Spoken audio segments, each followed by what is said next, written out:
ఈరోజు రేగళ్ల గ్రామంలో రాముల వారి విగ్రహాన్ని పునర్వ్యవస్థీకరించిన గ్రామ ప్రజలందరికీ కూడా ముందుగా ధన్యవాదాలు.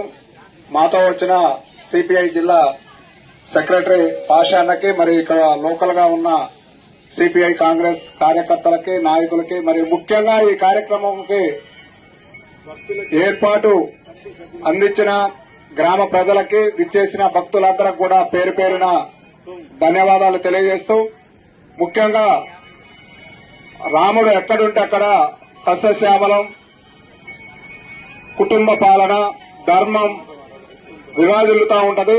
అలాంటి రాముడిని మన రేగళ్లలో పునర్నిర్మించుకొని ఈరోజు ఇక్కడ చేస్తున్నటువంటి వైభవయుతమైన కార్యక్రమానికి జిల్లా నలుమూల నుంచి వచ్చిన భక్తులందరికీ, బంధుమిత్రులకి, కుటుంబ సభ్యులందరికీ కూడా ఆ రాముని కృప ఉండాలని, ఈ ప్రాంతమంతా సస్యశ్యామలంతో, ఆయుర ఆరోగ్యాలతో, అష్ట ఐశ్వర్యాలతో వర్ధిల్లాలని, ఆ రాముని దయా కృప ఉండాలని కోరుకుంటూ నా తరపున, కాంగ్రెస్ పార్టీ తరపున ప్రత్యేక ధన్యవాదాలు తెలియజేస్తున్నాను.